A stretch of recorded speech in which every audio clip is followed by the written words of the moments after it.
الحمد لله رب العالمين والعاقبة للمتقين ولا عدوان إلا على الظالمين. Sachez, serviteurs d'Allah, qu'Allah subhanahu wa ta'ala nous dit dans un verset du Coran: وَمَا خَلَقْتُ الْجِنَّ وَالْإِنسَ إِلَّا لِيَعْبُدُونَ, ce qui signifie en traduction approximative: je n'ai créé les djinns et les hommes uniquement pour qu'ils m'adorent. Uniquement pour qu'ils m'adorent. Dans ce verset, Allah subhanahu wa ta'ala nous dévoile le secret de la création des hommes et des djinns. La raison pour laquelle le Créateur a créé les hommes et les djinns. Et il nous dit Jalla Jalaluh, Illa liya'budun, uniquement pour qu'ils m'adorent. Abdullah ibn Abbas radiyallahu anhuma dit dans le commentaire de ce verset, il dit uniquement pour qu'il m'adore signifie illa liyuwahhidun, uniquement pour qu'il m'unifie at-tawhid. Les djinns et les hommes ont été créés uniquement pour la concrétisation du tawhid. Ces milliards d'êtres humains et ces djinns dont leur nombre, nul ne connaît leur nombre si ce n'est Allah, ils n'ont tous été créés uniquement pour la concrétisation du tawhid, pour la concrétisation de la parole du tawhid, la parole la ilaha illallah. Le sens de ton existence c'est la ilaha illallah. Ta raison d'être c'est la ilaha illallah. La raison pour laquelle tu te lèves tous les matins et tu te couches tous les soirs, c'est la ilaha illallah. Le sens de ta vie c'est la ilaha illallah. C'est la raison pour laquelle tu es, la raison pour laquelle tu existes et la raison pour laquelle tu as été créé. C'est le sens de notre existence, c'est la ilaha illallah. Cette parole qui est le plus grand des engagements, le plus grand de tous les pactes, qui est ash-shahadatul uzma, cette attestation. Allah subhanahu wa ta'ala lui-même atteste de cette parole. Allah subhanahu wa ta'ala dit: Shahid Allahu, Allah atteste, annahu la ilaha illahu, Allah atteste que la ilaha illallah. Cette parole, Allah lui-même en atteste. La ilaha illallah, Allah atteste de la réalité de cette parole et atteste que la ilaha illallah. Wal malaika, ainsi que les anges, tous les anges attestent que la ilaha illallah. Et nul ne connaît leur nombre si ce n'est lui. Et les cieux sont pleins d'anges qui ne cessent d'adorer leur Seigneur, nuit et jour sans s'arrêter. Tous les anges, tous sans exception, attestent que la ilaha illallah. Et le plus fort et le plus grand et le plus important d'entre eux, l'ange Jibril, Gabriel alayhi salam, et l'ange Jibril attestent que la ilaha illallah. Wal malaika wa ulul ilm, et les gens doués de science. Et les gens doués de science, à qui Allah a accordé la science et la droiture, la rectitude et la lumière, attestent que la ilaha illallah. C'est une attestation.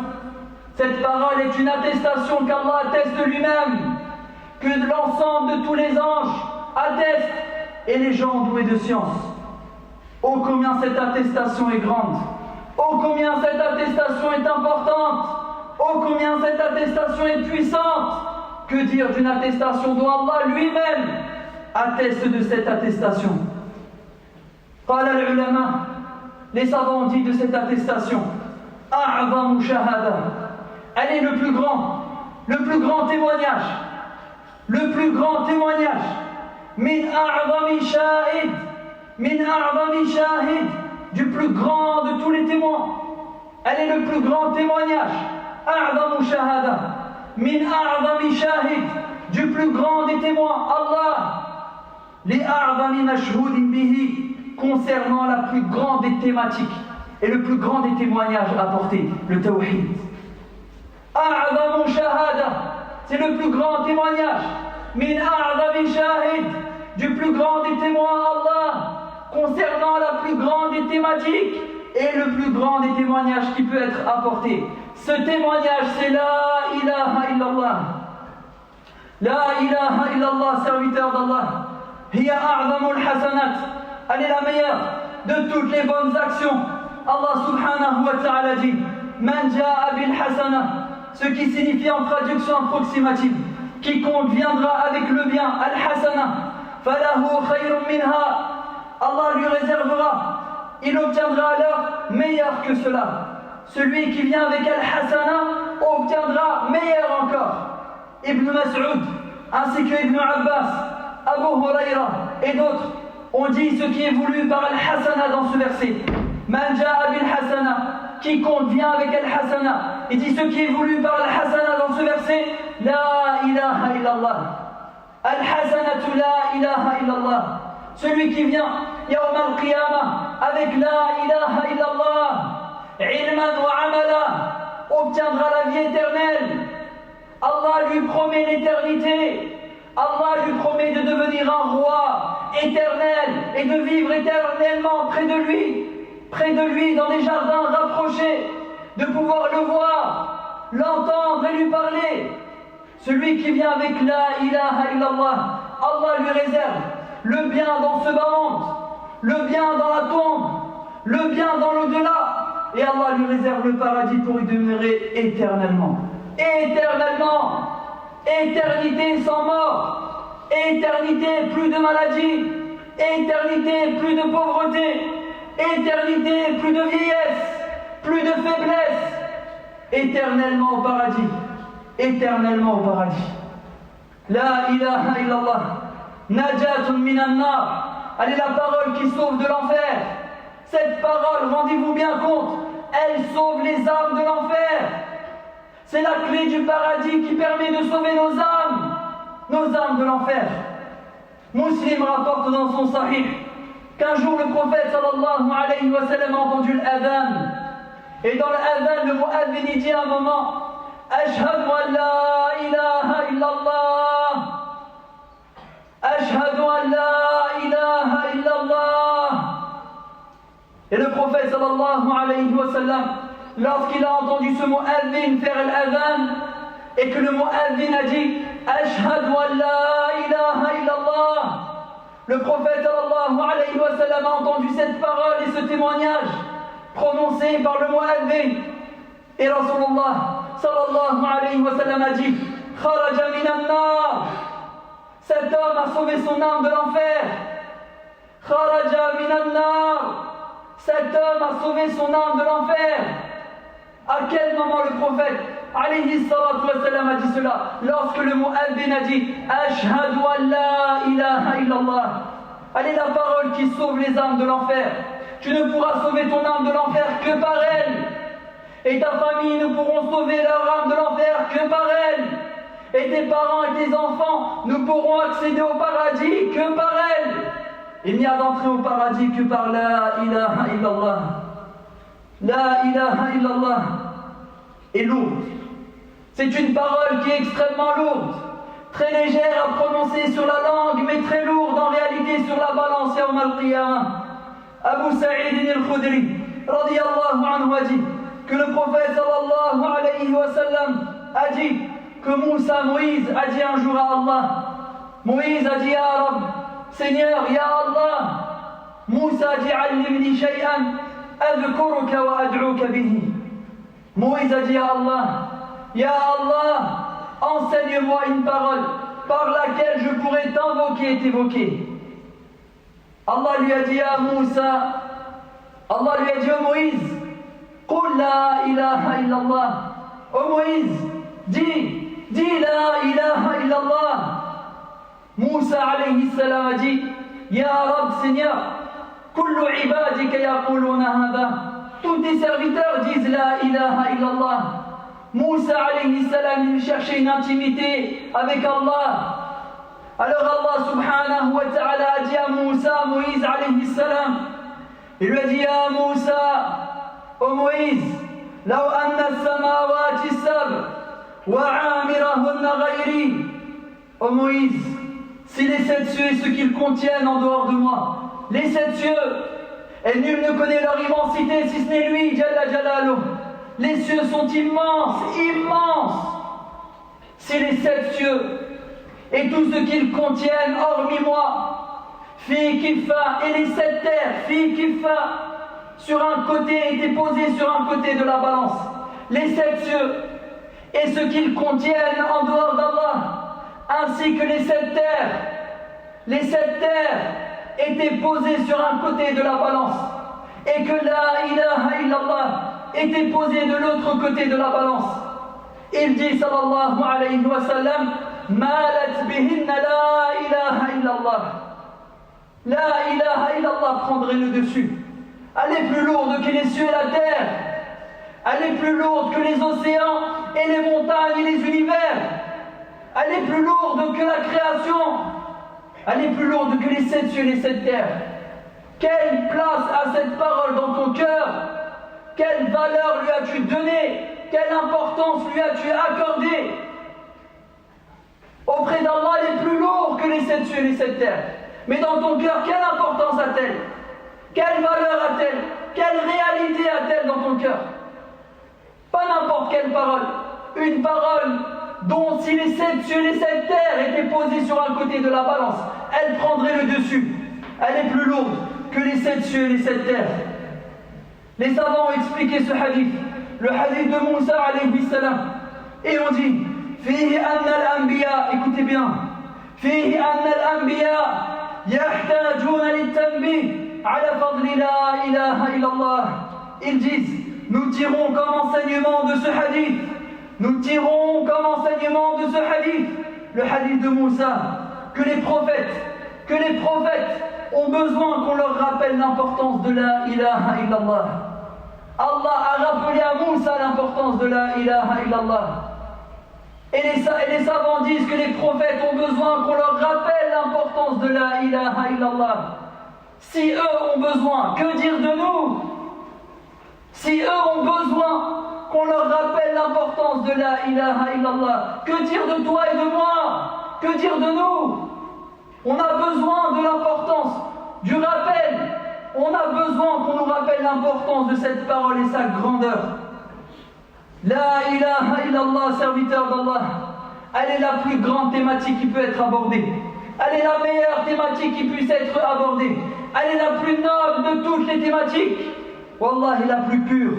En effet, Amr ibn Maymoun a dit: Ma takallama an-nasu bi shay'in. Il n'y a pas une thématique abordée par les gens. Afdal min la ilaha illallah. Meilleur que la ilaha illallah. Lorsque tu parles d'Allah et de son droit exclusif, lorsque tu parles de la ilaha illallah, les cœurs s'apaisent et la foi augmente et la certitude s'intensifie dans ton cœur et le lien qui te lie à Allah se renforce. C'est les effets de la ilaha illallah sur le cœur. Elle est la meilleure thématique abordée. La meilleure thématique qui puisse être abordée, c'est la ilaha illallah. Alors pourquoi ces personnes s'attardent à discuter et à parler de sujets secondaires, tertiaires? Ils s'énervent sur des thématiques, tu le vois parler pendant 3 heures sur la chicha et s'énerver. Mais ils ne parlent jamais du droit d'Allah et de la ilaha illallah. Ils ne parlent jamais du droit d'Allah à l'adoration et de la parole de l'unicité, la ilaha illallah. Alors que les textes sont clairs, c'est la plus grande des thématiques, la plus importante de toutes les thématiques. La première thématique et la dernière que nous devons aborder. La ilaha illallah. Parmi les spécificités de cette parole, parmi l'importance et la puissance de cette parole, c'est que la ilaha illallah, elle fait tomber les voiles qui entre toi et Allah. En effet, At-Tirmidhi rapporte avec une chaîne de transmission Hassan, d'après Abu Huraira radiyallahu anhu, que le messager d'Allah sallallahu alayhi wa sallam a dit: il n'y a pas un serviteur qui dit la ilaha illallah mukhlisan, sincèrement avec pureté, illa futihat lahu abwabus sama. Allahu akbar. Il dit sallallahu alayhi wa sallam: il n'y a pas un serviteur qui dit la ilaha illallah sincèrement avec pureté de son cœur, illa futihat lahu abwabus sama. Vous entendez? Sans que les portes des cieux ne s'ouvrent. Futihat lahu abwabus sama. Les portes des cieux s'ouvrent. Hatta tufdi ila al-arsh. Et cette parole arrive jusqu'au trône d'Allah, Jalla Jalaluhu. Et Allah subhanahu wa ta'ala est élevé véritablement au-dessus de son trône.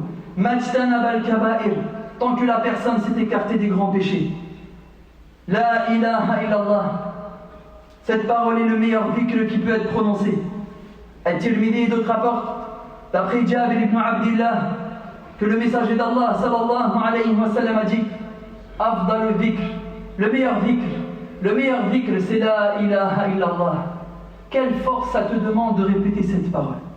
Tu marches. Tu vas au travail, tu conduis, t'en as peut-être pour des heures.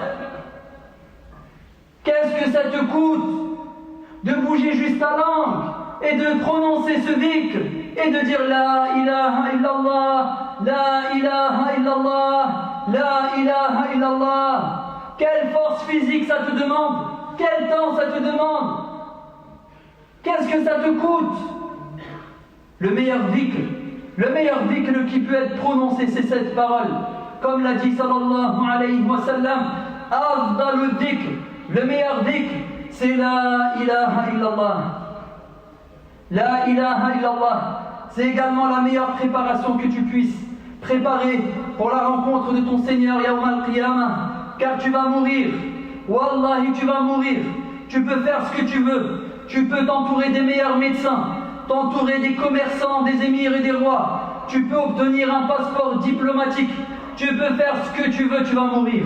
Ton corps sera enterré et tu seras ressuscité. Et devant Allah, tu seras apporté. Et sur ta vie, tu seras interrogé, questionné. Alors une personne sensée se dit, un long voyage m'attend. Un long et fatigant voyage m'attend. Quelle préparation! Quoi faire pour se préparer pour ce long voyage? Eh bien, nous avons cette réponse dans ce texte. Al-Hassan a dit à Jura al-Farazdaq, lors de l'enterrement de son épouse, il lui a dit il lui a dit, qu'as-tu préparé pour ce jour? Il enterre sa femme, il pose sa femme et son épouse sous terre, il est en train d'enterrer son épouse, et Al-Hassan lui a dit, qu'as-tu préparé pour ce jour? En réalité, ta femme n'a fait que te devancer. Elle est morte et demain c'est toi. C'est elle qu'on enterre aujourd'hui, demain c'est toi, c'est ton tour. Qu'as-tu préparé pour ce jour? Il a répondu, Al-Farazdaq a répondu, j'ai préparé Shahadatu an la ilaha illallah mundu 70 sana. Depuis 70 ans, je prépare la ilaha illallah comme provision pour cette rencontre, comme provision pour ce long voyage. Et Al-Hassan lui a dit, Ni'mal udda, quelle bonne provision et quelle belle préparation. La ilaha illallah, c'est le message de tous les messagers d'Allah. Il n'y a pas un messager envoyé par Allah sans que son message soit la ilaha illallah. Allah subhanahu wa ta'ala dit, Yunazzilul malaikata birruh. Écoutez bien ce verset. Allah subhanahu wa ta'ala dit, Yunazzilul malaika, c'est lui, Allah qui fait descendre les anges. Birruh min amrihi ala man yasha'u min ibadi. Il fait descendre les anges par son ordre avec ar-ruh, l'âme. Et on verra le sens de ar-ruh ici. Ala man yasha'u min ibadi, sur qui il veut parmi ses serviteurs. Il fait descendre les anges sur qui il veut parmi ses serviteurs par son commandement avec ar-ruh, avec l'âme. Et dans l'explication de ce verset, ar-ruh ici c'est al-wahi, la révélation. Ar-ruh ici c'est al-wahi, Allah fait descendre la révélation. Allah fait descendre la révélation, appelée ar-ruh dans ce verset, sur qui il veut parmi ses serviteurs. Et ses serviteurs choisis deviendront des prophètes et des messagers. Et quel est le message qu'Allah transmet à tous ses prophètes et tous ses messagers? An anziru annahu la ilaha illa ana fattaqun. Le message qu'Allah fait descendre sur tous les prophètes et messagers. Anziru, avertissez, lancez l'avertissement, avertissez que la ilaha illa ana, avertissez qu'il n'y a pas de divinité digne d'adoration en dehors de moi. Fattaqun, craignez-moi seul. Ibn Sa'di, rahimahullah, dans le commentaire de ce verset, il dit: nous remarquons qu'Allah a appelé la révélation al-wahi, al-ruh, l'âme, car la révélation, c'est ce qui va donner l'âme à ton corps. Un corps sans âme. Qu'est-ce qu'un corps sans âme? C'est un mort, un cadavre. De la même manière, un cœur sans la ilaha illallah, c'est un mort, un cadavre. Certes, il parle, il mange, il est debout, mais en réalité, il est mort. Son cœur, il est mort. C'est la ilaha illallah qui permet à un cœur de vivre. C'est cette parole qui permet à un cœur de vivre. Un cœur dans lequel il y a la ilaha illallah est vivant. Et un cœur dénué de la ilaha illallah est en réalité un cœur mort. Et Allah subhanahu wa ta'ala dit: nous n'avons envoyé avant toi aucun messager à qui nous n'avons révélé la ilaha illa ana, point de divinité digne d'adoration en dehors de moi. C'était le message de tous les messagers d'Allah. Noé, Nuh, pendant des centaines d'années, il a appelé les gens à la ilaha illallah. Ibrahim, il a appelé les gens à la ilaha illallah. Ismaïl, appelé les gens à la ilaha illallah. Ishaq, Isaac, appelé les gens à la ilaha illallah. Daoud, David, appelé les gens à la ilaha illallah. Suleyman, Salomon, appelé les gens à la ilaha illallah. Moussa, Moïse, son message était la ilaha illallah. Et Isa, Jésus, le message du Christ était la ilaha illallah. Et le message du prophète Mohammed sallallahu alayhi wa sallam était, comme ses frères prophètes et messagers avant lui, était la ilaha illallah. Il n'a rien inventé, ce n'était pas un innovateur parmi les messagers. Il est venu confirmer le message de Jésus et Moïse avant lui. Leur message à tous, al-risala, leur unique et seul message de tous les prophètes et de tous les messagers pour l'ensemble des peuples était la ilaha illallah. La ilaha illallah, celui qui meurt sur elle, Allah lui a promis le paradis. En effet, Muslim rapporte dans son sahih, d'après Uthman ibn Affan, radiyallahu anhu, que le prophète sallallahu alayhi wa sallam a dit: Man mata wa huwa ya'lamu, quiconque meurt tout en connaissant avec science annahu la ilaha illallah, que la ilaha illallah dakhala al-jannah. C'est la promesse d'Allah, et la promesse d'Allah est véridique. Celui qui meurt sur la ilaha illallah, qui l'a compris et mis en application, alors Allah subhanahu wa ta'ala lui a promis d'accéder dans cette demeure, à cette demeure, dans les jardins rapprochés, les jardins du tout miséricordieux, de y devenir un roi éternel, de pouvoir le voir, le contempler, Jalla Jalaluhu. Et celui qui rentre dans sa demeure, plus jamais il en sera sorti ou banni. C'est pour y demeurer éternellement. Dans la demeure du repos, il sera apaisé, rassuré auprès d'Allah subhanahu wa ta'ala pour y demeurer éternellement. L'objectif ultime, c'est la ilaha illallah, de vivre sur elle et de mourir sur elle. Et quelle bonne nouvelle, wallah, quelle bonne nouvelle en réalité est faite à celui qui est mort sur la ilaha illallah. Et pour finir, serviteur d'Allah, son sens, car l'objectif n'est pas de prononcer une parole sans en comprendre les sens et les implications, ni même les subtilités. L'objectif est de la répéter avec science et de la concrétiser. La ilaha illallah signifie la ma'bouda bihaqqin illallah. Comprends bien, attention, quand tu dis ashhadu, tu dis je prends un pacte avec toi, ya Allah. Ash-shahada la ilaha illallah, c'est un pacte que tu prends avec Allah. Et comment on appelle ceux qui ne respectent pas leur pacte? Des traîtres.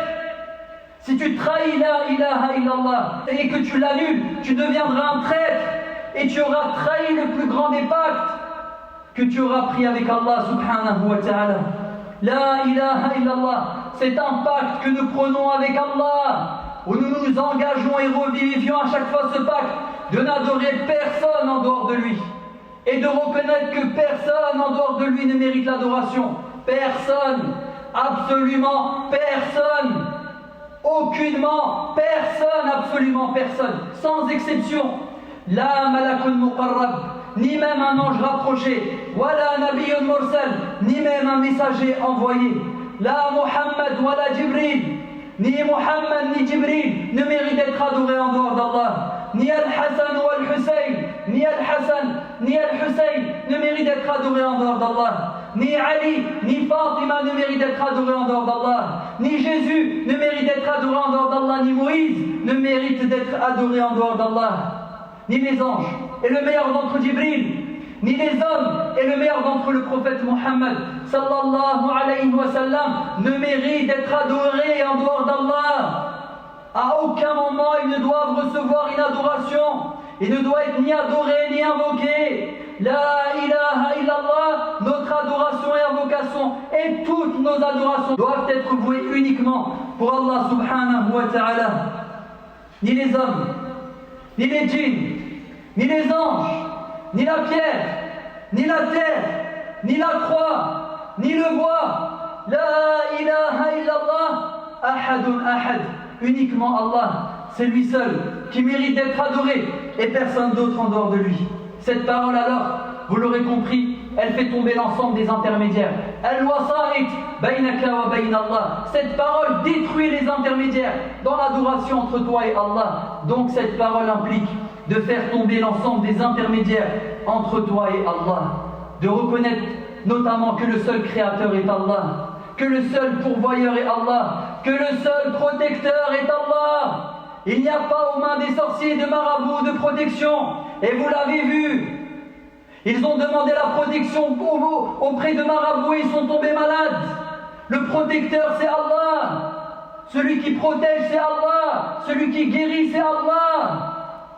Cette parole implique également de jeter tous les talismans, les gris-gris, les porte-bonheur que certains portent sur eux-mêmes, dans leur voiture ou dans leur maison.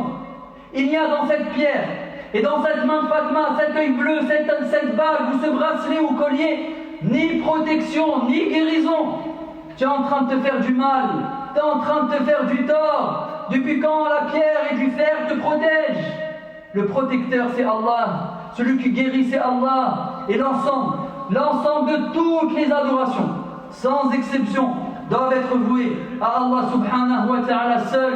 Et c'est le sens ici de cette parole, de cette attestation, La ilaha illallah, qui est le plus grand des pactes, le plus grand des engagements, la plus grande des attestations, le meilleur véhicule, la raison de notre existence et le but ultime à atteindre. Et c'est sur cette parole que nous devons mourir. Et celui qui meurt sur elle, bonne nouvelle Allah pour lui.